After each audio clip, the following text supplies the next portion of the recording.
I feel like Pixar Pier is one of the dumbest things Disney has ever done. Before we dig into my problems with Pixar Pier, I really gotta emphasize that I am a nostalgic for the original Paradise Pier. I just feel like that land was so much more well done than the cheap reskin that we have today. So let's dig into what made Paradise Pier so great, in my opinion at least. Disney's California Adventure opened in 2001 and I was born not too long after that. So I grew up going to Disney California Adventure. And when I was a little kid, I was afraid of rides. So I really liked Paradise Pier because you could see everything. You could see what every ride did. When you go over to Disneyland, a lot of that park is indoor rides. So you have no idea what's going to happen to you when you go inside. Little kid me didn't really like that. So I always loved watching all the rides go around at Paradise Pier. And I got over a lot of my fears using the rides at Paradise Pier. Like I could remember a time when I was afraid of Silly Symphony Swings, which is probably one of the tamest rides at the entire resort.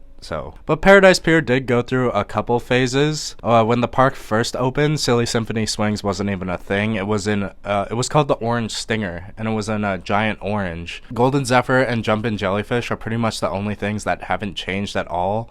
Goofy Sky School used to be called Mulholland Madness. Where Emotional Whirlwind is today, there used to be an SNS drop tower called the Maliboomer. You obviously still have the coaster and the wheel. When the park first opened, the sun was on the wheel, and then the Mickey was on the coaster. And then they traded so that the Mickey was on the wheel and then the sun was on Screamin'. And then with the Pixar takeover in 2018, the sun just completely disappeared, which is kind of a shame. But I just loved the kinetic energy in Paradise Pier when I was a kid. You could just watch ride vehicles go around for literally hours. All of the Screamin' ride vehicles had different colors, like the colors of the rainbow. Maliboomer really helped with kinetic energy on that right-hand side. But when they did get rid of it, they took the orange off the swings, so the Silly Symphony Swings was exposed, which I feel like kind of helped keep that kinetic energy, because you always have a ride vehicle going through the hairpin turns on Goofy Sky School. That's just kind of the nature of that attraction, and I feel like you always have one of either the two Jumpin' Jellyfish towers, Golden Zephyr, or you have the swings. At least one of those is going at one time. And then with the wheel, of course it's a Ferris wheel, so it spins, but you also have the swinging gondolas, so even when the wheel stops turning,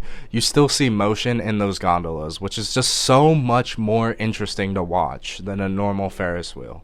The whole land looked beautiful at night. I would make the argument that it still looks beautiful at night. I feel like darkness can actually hide some of the flaws of Pixar Pier that we're going to dig into in a minute. But yes, I'm absolutely going to admit that I am nostalgic for the original Paradise Pier, and that's where a lot of my distaste for Pixar Pier stems from. I remember, I think it was 2017, the 2017 D23 Expo when Pixar Pier was announced. I remember seeing that concept art for the first time and just being so disappointed, because I love Paradise Pier for a long time. It was my favorite land at the entire resort. So change is scary, obviously. So when I saw that, I was like, dang, they're changing my favorite land. So I was really worried and anxious, but you know, the more that I thought about it, I kind of like cooled off. I was like, you know, you got to give it a shot. But I don't think I'm ever going to forget how the crushing disappointment I felt when I first saw that concept art, because usually a lot of Disney's projects leak ahead of time, and the Pixar Pier project did not, so it just kind of came out of nowhere, and it's just like, dang,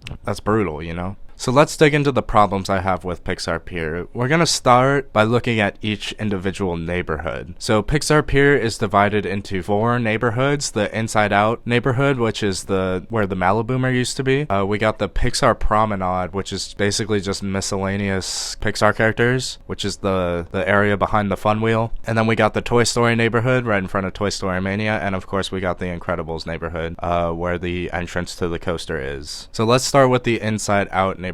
This is like pretty much the smallest one. They're all pretty small, to be honest. It's just that little helix area where that Maliboomer used to be, and of course instead of the Maliboomer now we have Inside Out Emotional Whirlwind, which is basically, it is literally repainted Flix Flyers. It's the same ride. So this is like as cheap as you can get for Disney. It's literally the 4th spinner in the entire pier area, so it's pretty irrelevant. Having Silly Symphony Swings and Golden Zephyr is like overkill enough, plus you consider the fact that there's a carousel and now we have another spinner, it's just like, what is the point, you know? Like, that's so excessive. And it doesn't help that Zephyr, Silly Symphony Swings, and Emotional Whirlwind are all like pretty much right next to each other. And I think Emotional Whirlwind is by far the least interesting. It's the least visually appealing. It's completely hidden behind the Screamin' structure. I would say the only like major pro is that when it's spinning and an Incredicoaster train comes around, you get really lucky. It'll like line up perfectly with the coaster train. So both you and the train are spinning at like a very similar speed. And that's a really cool visual. But other than that, like they didn't even get the Inside Out voice actors to come voice their characters for this attraction. So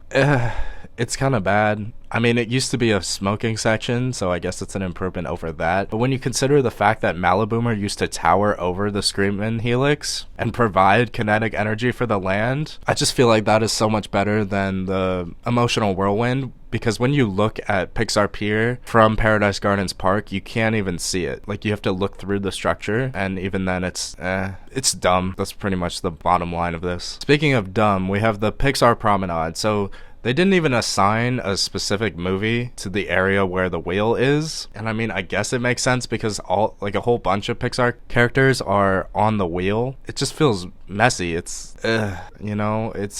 cluttered. It doesn't feel right. It doesn't feel planned or organized at all. You also have the Games of the Boardwalk in this area, which have all been rethemed to Pixar. I would say that these are improved. And then you got the little Pixar ball that you can spin. There's one just like it in Tomorrowland. I forget the word for it, but those are pretty fun to mess around with. My main problem with this section is that it's lacking identity. And they changed the name of the wheel. When the park opened in 2001, it was the Sun Wheel. And then when Bob Iger came in and decided Paradise Pier needed to be more Disney, they put Mickey on it. That's great, you know. How else can you make it more Disney than putting Mickey's face on the wheel? And then it became Mickey's Fun Wheel. And now it's Pixar Pal Around, which is probably one of the dumbest names for any ride ever. And they kept Mickey on it, which that was a whole thing that I was worried about when this was first announced, was what are they going to do with Mickey on the wheel? Because that's California Adventure's icon now. Mickey on the Ferris wheel, that's like the little icon they use to represent the entire park. Disneyland has the castle, and then DCA has the Mickey's Fun Wheel. So I feel like you have to keep Mickey on the wheel, because that's like the entire brand of the park. You're not going to replace Mickey and make it a stronger image, you know? So they kind of screwed themselves there, because you can't take Mickey off the wheel. I remember seeing a few pieces of like fan art or concept art where they put the Pixar ball on the wheel, and that just looks so wrong. You gotta keep Mickey on the wheel, especially when you consider that Pixar Pier is the backdrop for World of Color, and having the Pixar ball as the backdrop for World of Color just doesn't make any sense. You gotta have Mickey there. It's Mickey's park. It's not a Pixar park. At least not yet. Who knows? So just the fact that Mickey is still on the wheel, but all the gondolas have Pixar characters on, also just feels cluttered and messy. It doesn't feel like Disney planned this out at all. It feels wrong, you know? Moving on to the next neighborhood, this is probably the strongest neighborhood. It's probably what got this idea rolling in the first place. It's the Toy Story neighborhood. And Toy Story Mania is a really solid ride. I feel like I don't like it as much as a lot of Disney fans do. Like, it's fine. It can be really fun, but it always has a huge line, and I feel like it's not worth the huge line. Part of that is because of the capacity. It doesn't have the greatest capacity. And that Lightning Lane can just bring that line to a crawl. I only ride it like once every few months or so. Maybe like twice a year at most. I don't know. Like, it's a solid attraction. It's nowhere near my favorite, though. Like, even as a kid, I didn't like it as much as some people did, you know? And that's coming from a huge Toy Story fan. But I recognize its popularity, so I feel like that's why the whole pier is Pixar Pier now, because of this one ride, so I guess I should take my hate out on it. That being said, though, it is a solid attraction. However, I feel like the aesthetic of the Paradise Pier Toy Story Mania was better. Like, the brown color scheme outside, like, I feel like that looks better than this white, blue, and red color mix.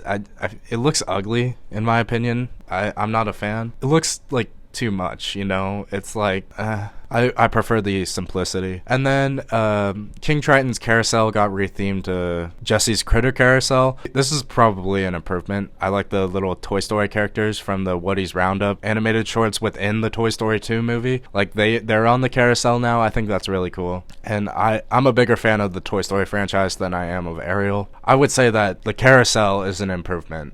Congratulations, Pixar Pier. And then the final neighborhood is the Incredibles neighborhood. This is pretty much just the entrance courtyard for Incredicoaster, so it is really small. My favorite elements about this little corner are the waterfall that they put behind the carousel and the Jack cookies. I think those are actually really good. They don't seem to be that popular, like on the level of like a Dole Whip or a churro, but I feel like they deserve to be. They're actually pretty good. And I like how it ties into the Incredicoaster ride with the scent that Mr. Incredible's holding a cookie trying to lure away Jack with right before that big drop. And those two elements are about the only positive thing I'm going to say about this corner, because holy cow, California Screamin' is so much better than Incredicoaster. It's not even close. I tried to trick myself into believing that Incredicoaster was an upgrade for a while, but it's not, dude. It's so bad. Retheming an existing coaster to a superhero or a superhero franchise, that's such a Six Flags thing to do. It doesn't feel like Disney at all. And to be honest, I feel like Six Flags could have done a better job than Disney did. Like, holy cow, this ride, the layout has a special place in my heart. You know, it's like a big roller coaster. It was my first inversion, like a lot of people. So this is a ride that I really credit for becoming a roller coaster enthusiast and not just a Disney fan. Because if this didn't exist, I might have just grown up to become a full Disney adult. I probably wouldn't care about Six Flags, Cedar Fair, SeaWorld, all these other amazing parks, you know? And I could say that about Paradise Pier as a whole. I feel like if I didn't spend so much time drooling over the kinetic energy in that land, I don't know if I would like Knott's as much as I do now, or even Magic Mountain, Cedar Point, Kings Island, all these amazing other parks that I love to talk about and I love to visit. Anyway, back on track. Incredicoaster, just looking at it in every possible element, I feel like it's a downgrade. I'm never gonna forget my first time visiting Pixar Pier after it first opened in 2018. I was watching Incredicoaster go around after not riding Screamin' for like 6 or 7 months, however long it was closed. Watching Screamin', the Scream tubes were like half enclosed. The side that's visible to the park was only like, it was still open air, so you could still watch all of the trains zip through the Scream tubes. But when they converted Screamin' to Incredicoaster, they enclosed all 3 of the Scream tubes, so you could no longer watch the train zip through all of them, which I feel like also drains the kinetic energy out of the land, which again is one of my favorite things about Paradise Pier. So that's really not cool. And just hearing the sharp cutoff of the train that launched up into the first Scream tube for the first time, that was like jarring, because it goes like silent like immediately. Compared to Screamin', you would hear people screaming, you would hear the train roll up that first hill even when it entered the Scream tube. Just that difference alone really caught me off guard the first time. So let's talk about the Scream tubes on ride. When we first got the concept art for Pixar Pier, it looked like they were going to add a 4th Scream tube on the final helix before the brake run, and of course that never happened, so cool. The first Scream tube that you launch into is probably my favorite. It has the cool lighting effects with Jack's vision. I feel like you're going the fastest through this Scream tube, so it's hard to tell that they're just static figures on a Disney ride. So this one is pretty acceptable in my opinion. I feel like it's the most well done. The second one, on the other hand, is god awful. I gotta be honest, it's terrible. You got Elastigirl that's like plastered up on the wall, and she's like all stretched out looking for Jack, and she's just frozen, and you're going up the lift hill at this point in the ride, so it's just like, what? What am I looking at? And then you see Mr. Incredible, who's holding the cookie, which does tie into the food stand outside of the ride, but you know, other than that, it's a static figure, dude. I can't believe Disney has static figures on their attraction. Like, their crown jewel, Walt Disney's, like, one of his greatest achievements is audio animatronics. And in 2018, they decided to plaster these, like, dolls on one of their biggest e-tickets. It's so dumb. I cannot... Oh my gosh. I can't believe this is still a thing. That Scream tube is the worst. You can really tell. It's just poorly done. I do like how there's at least some movement with Jack when he's gooey. When Mrs. Incredible is looking to grab him, at least he's not a static figure there, but he's a static figure when Mr. Incredible is looking to get him. So it's just so poorly done, and I feel like it completely contradicts the Disney legacy. Like, yes, it's a high-speed roller coaster, but at that moment, you're not moving quickly. It's just awful. And then the final Scream tube is the big drop after the loop. I don't know what they did to this one. It just looks weird. Like they bent it out of shape so that they could add Jack Jack flaming. So like the little creases on the middle there is just ugly. Okay, this is gonna be a total nitpick, but in the movies, Violet's force field is like a solid object, but somehow we just go straight through it. Like, what? And then Violet's hanging off the edge at the end of the Scream Tube. And earlier in the ride, you can actually see her.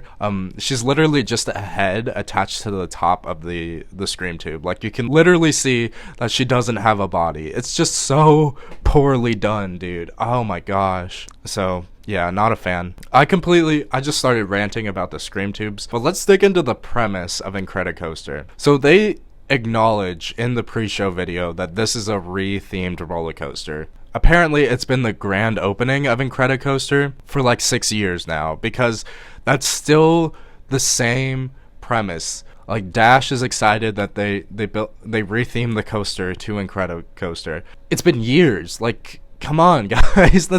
You can't theme a ride to, oh, it's brand new, when it very much isn't. The roller coaster itself was built in 2001, and this rethemed happened in 2018. It is now 2024, and Disney has not updated it. It's just so bad. It's unbelievable. I gotta be honest. Like, this is not a Disney story. This is lazy. Six Flags and Cedar Fair would do better than this. And the sad part is that it might be decades. In 20 years, it'll still be the grand opening of Incredicoaster. So I'm looking forward to that. And then we got the little vignettes. The first one that you passed, you see Edna as a static figure. And then you see Jack Jack on a screen, like, teleporting around. I get that most e-tickets have this story where it's like, oh no, something goes wrong. That's the inciting incident to your adventure. But the whole story is that it's already a roller coaster. So the fact that they felt that they had to add a story where it's like, oh no, something went wrong and we have to fix it, but you're on the roller coaster, so you can't help us, you know? You're just watching them chase each other while you're on the ride. But I don't understand how they thought that they could communicate in a compelling story with a chase through static figures. It doesn't make any sense at all. I feel like the final Scream Tube was supposed to resolve the story at some point, the one that they removed, or I guess they didn't even remove it. They never added it, because the final vignette is a giant Jack Jack, and he just comes back to Edna. Like, that's the whole conclusion. What a thrilling story, you know? It's unbelievable. But probably my least favorite thing about Incredicoaster is the stupid babies on sticks when you're going over those bunny hills on the way back to the station. I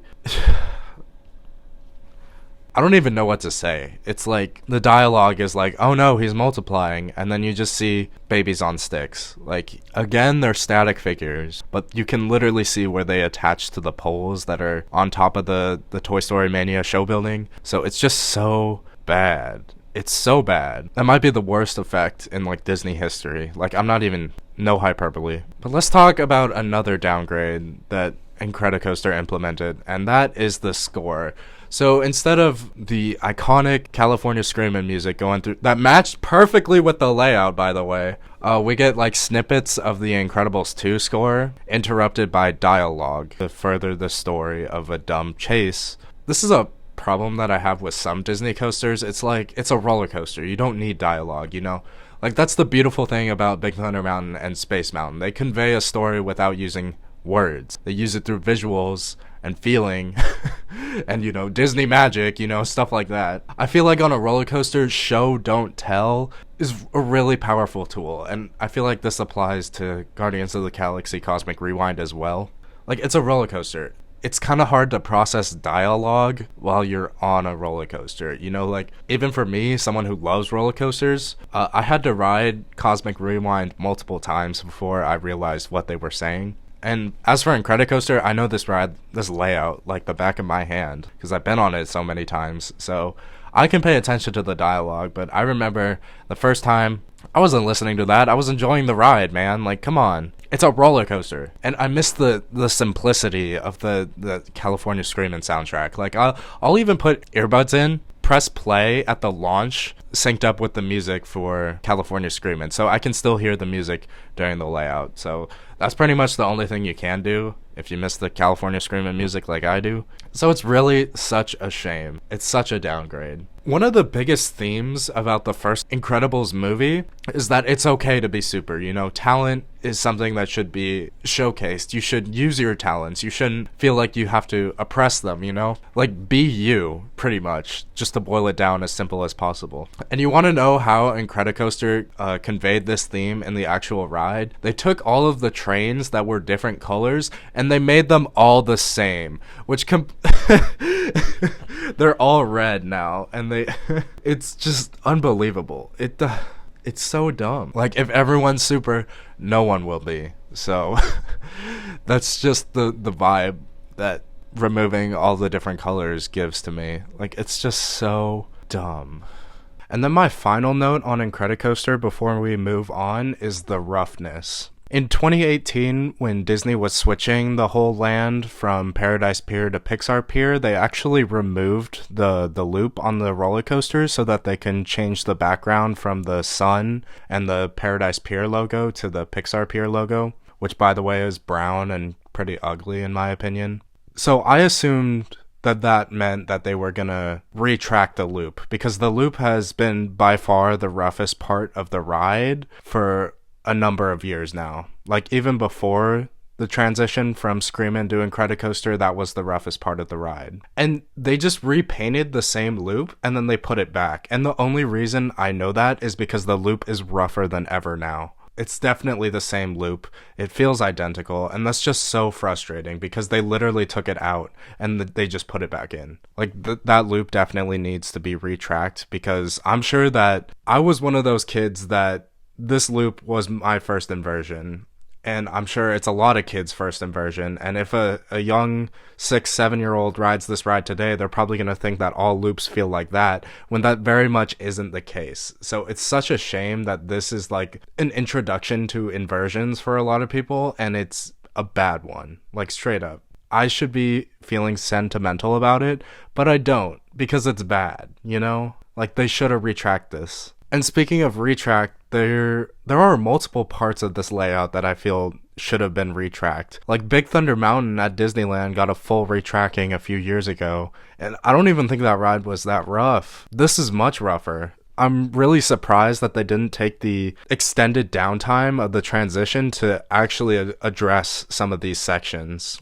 I'm pretty sure they worked on the launch. I feel like that was, as far as I know, that was their primary concern during the transition from like a technical perspective.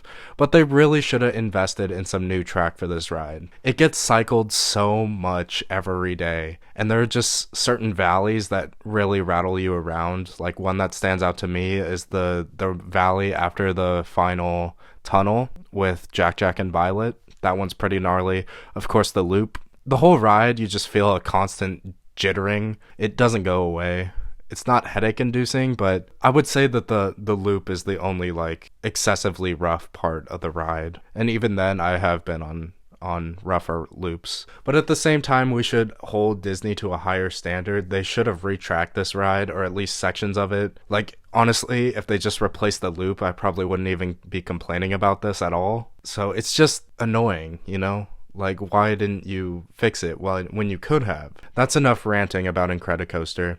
Now that we've been through all of the neighborhoods, let's just dig into the core foundational issues that I have with Pixar Pier. One of my main grievances is the fact that all of these neighborhoods are really incoherent. They don't mesh together really well, in my opinion. It doesn't feel right to me. It doesn't feel organized. It feels like something Universal would do. Like, Pixar isn't a franchise, it's a studio.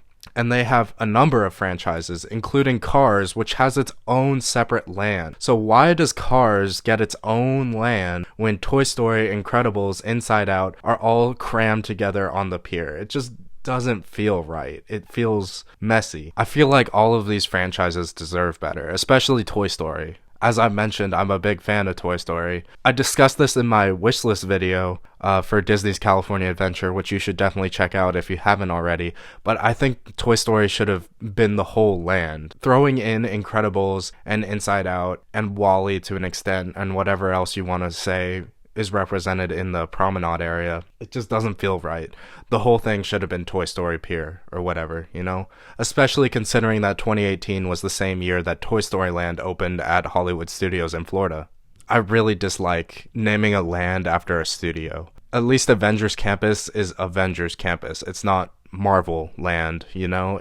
Marvel's a little different because all of their franchises are interconnected, but that falls under the Avengers heading, you know? Pixar isn't like that. They're all separate characters that live in their separate worlds.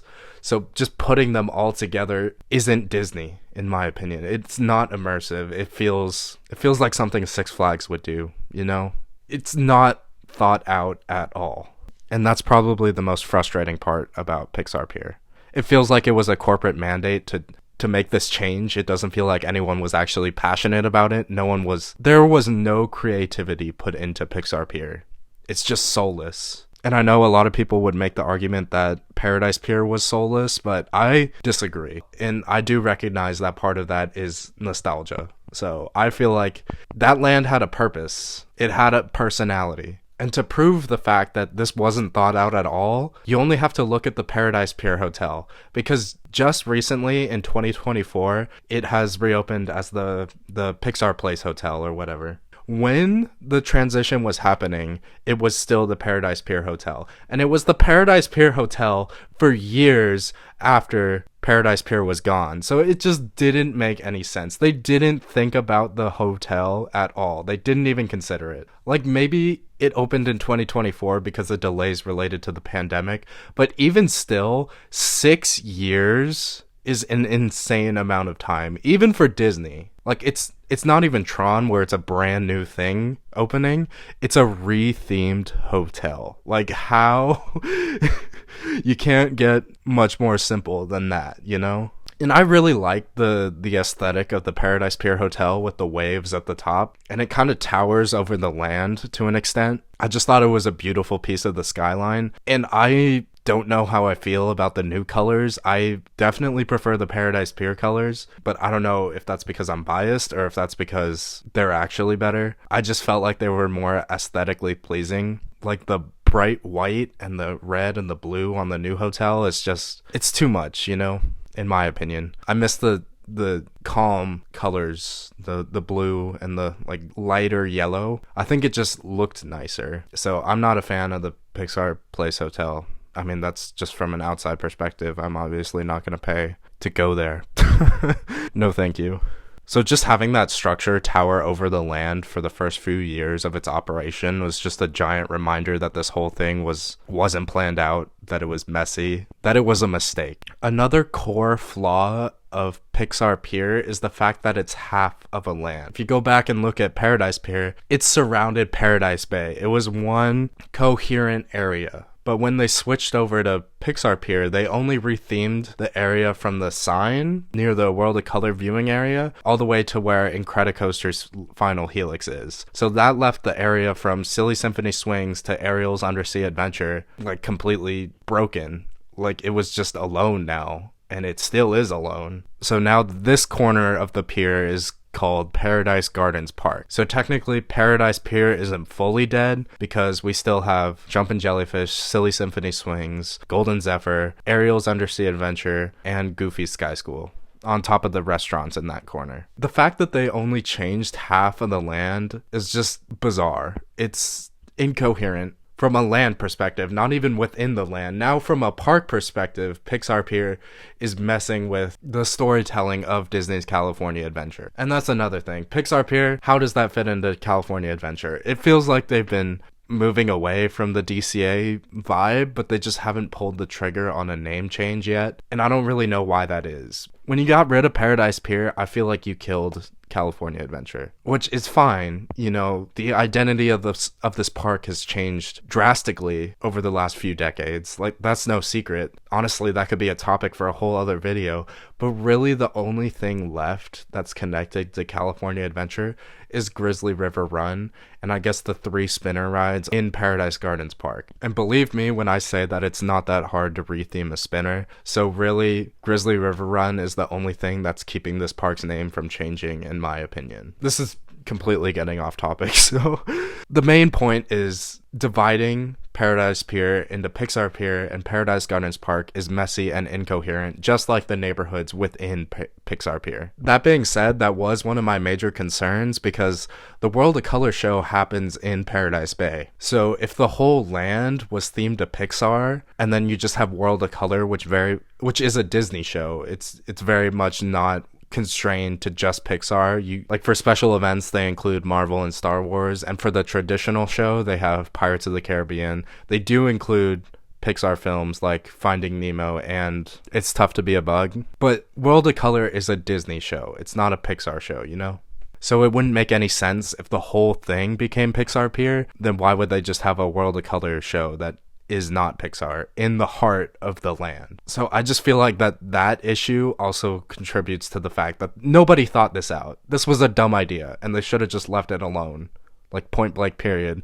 That is the whole point of this video, but I gotta reiterate it multiple times. Even in the reality that we live in, where they only rethemed half of the land, it doesn't make any sense that Pixar Pier is the background for World of Color. It just doesn't feel right to me. Paradise Pier was very much a blank canvas for that show to be in front of, but now it doesn't feel right, you know? I don't even think that's because I am biased to Paradise Pier or because I'm a nostalgic. I think that's because it just doesn't make any sense to have a Disney show with multiple properties, especially with World of Color 1, which brought in Marvel and Star Wars pretty prominently. To have a Pixar land as the background for that show just didn't make any sense. And I feel like the same applies to the traditional World of Color, which is way better than World of Color 1, by the way. So just from whatever perspective you choose to look at this decision, it's just messy. It's dumb. I've been trying to find the pros of this decision for years, but I can't find any, you know, honestly. I'm curious to see if this land even has any defenders. Like, I feel like the people who like Pixar Pier weren't even big fans of Paradise Pier in the first place, so it's hard to find someone who's passionate about Pixar Pier on the positive perspective. I feel like there are plenty of people like me who just despise Pixar Pier. And I don't even spend that much time in that area of the park anymore. I used to love spending time in Paradise Pier. Today, I don't go over there nearly as much as I used to. And that contributes to me spending more time at Disneyland Park than DCA. I used to spend way more time at DCA, and now I just don't. This whole thing was a bad idea. And not only was it bad, I've discussed that at length, but it was cheaply done, so it was executed poorly. It's a bad idea executed poorly, and that's just the formula for failure, especially for a theme park when decisions like this are very permanent. Yes, it's a rethemed land that's technically been rethemed before, from Paradise Pier to Paradise Pier with Mickey and Friends, but it's been here for years now, and it's probably going to be here for years more. So it's not something that you can undo, especially for a giant company like Disney. You can't undo a change like this because it's admitting failure, and a company like Disney will never admit to failure, publicly at least. And retheming a land back to its original form is very much admitting failure. So that's just never gonna happen. I feel like the static figures on Incredicoaster are like the prime example of how this land was cheaply done. The fact that there was a fourth tube in the concept art, which never appeared in real life, is also contributes to that. And if you just look around, walk through the land yourself and tell me it's not cheaply done. They just slapped a new coat of paint on everything. There's nothing interesting. They didn't do anything interesting. They took the boring option every time. Whenever they were like, oh, what about this corner? What about the Ferris wheel? What about the carousel? You know, it's just, you got a giant static Jessie standing in front of the carousel. Like, what? You know, you go over to Disneyland and you don't see anything like that. It just doesn't feel like Disney to me. It feels cheap. It feels like something Universal would do, you know? It doesn't feel right. There's nothing magical about Pixar Pier. It feels soulless. I would liken Paradise Pier to a very good vanilla ice cream cone. I think it's like a high quality vanilla ice cream cone. When they made the change from Paradise Pier to Pixar Pier, I feel like instead of a really good vanilla ice cream cone, we got a really crummy and cheap chocolate ice cream cone. And for me, I would rather have the high quality vanilla ice cream cone compared to the crummy chocolate ice cream cone. Because on paper, we didn't lose anything. You know, it was just a generic land themed to a Disney studio, which again, I've discussed why I think that's a bad thing. But if you look at the change, on paper, you didn't lose anything and you gained new theming. But in practice, it was just so poorly done that I would rather have the cheap vanilla ice cream cone of California Screamin', Mickey's Fun Wheel, and Paradise Pier as a whole coherent land compared to the rotten ice cream that we have today. I don't want to end this video on a negative note, so before we wrap up, I'm going to dig into the major pros of Paradise Pier that I feel like we've lost. I have to mention nostalgia one more time. I feel like nostalgia might be inflating my opinion of Paradise Pier more than it should, so that's definitely a factor that is playing in favor of Paradise Pier. Pixar Pier doesn't have. One thing I really miss is the music of Paradise Pier. If you go back and listen to the area soundtracks, like, man, that's kind of like the soundtrack of my childhood. Where, like, I remember hearing that music and just walking around and I felt the magic of Paradise Pier. I know a lot of people didn't, but as a young kid walking around that area, I did. You know, that felt like Disney to me. And I feel like this land helped me become a roller coaster enthusiast and not just a Disney fan, you know? If California didn't exist and I just grew up going to Disneyland, I might have just grown up to become a Disney adult instead of I'm still kind of a Disney adult, but I'm a Disney adult and a roller coaster enthusiast, you know? And I feel like parks like Cedar Fair parks and Six Flags parks they're just as interesting as Disney parks, in my opinion. And I know a lot of people don't feel that way. I credit that to Paradise Pier. I really miss that music, man. Whenever I go back and I listen to it, it just hits me in the feels, you know? Another pro of Paradise Pier was the coherence. I've already discussed that at length. The fact that it was one whole complete land. It made so much sense, you know? The last pro that I really want to discuss is the kinetic energy of Paradise Pier. Obviously, the scream tubes, or the tubes on Incredicoaster, having those enclosed, that limits the kinetic energy of the land. So I miss having those open so you could watch all the trains and the different colored trains zoom throughout the layout. The fact that the wheel isn't just a traditional Ferris wheel, it's a coaster wheel with rocking gondolas. So even when the wheel isn't spinning, you still see the gondolas swinging back and forth, which really contributes to the kinetic energy of the land since it's literally the centerpiece of the land. So to see something that's always moving is just excellent. Of course, I've discussed the Maliboomer, how it was taller than Emotional Whirlwind, so it could actually contribute to the kinetic energy of the land. And I just miss saying everything together, you know? Golden Zephyr, Jumpin' Jellyfish, Silly Symphony Swings, those are all great, and those are all directly on the water, so it was such a great energy when you were walking through the land or you were just standing and watching all these rides go at the same time. It's just beautiful. And it's hard to find that at any other park because there aren't any other parks in the world that have operations as fast as Disney, so they can always have those rides moving. And just having so many rides crammed together in a small space like that is it's pretty unique. Like, a lot of parks have their rides spread out. A lot of parks have the luxury to do that. Obviously Disney and even Knott's Berry Farm, we don't have land here, so we gotta cram everything on top of each other. But you know, if you look at Knott's Berry Farm, where Jaguar, Sierra Sidewinder, Silver Bullet, Montezuma's Revenge, they're all stacked on top of each other, it's not that common to see them all go at once, you know, like you may see one go or two go at the same time. But at Paradise Pier, you always had rides moving. And I really miss that, man. That was the rant of a Paradise Pier fanboy. Thank you so much for watching. Thank you for listening. Please like, comment, and subscribe. And please let me know what you think of Pixar Pier down in the comments below. I would love to get a discussion going, especially for people who like Pixar Pier. I want to know what you like about it and why. And if you're as passionate about it as me, as someone who doesn't like it. So yeah, thanks so much.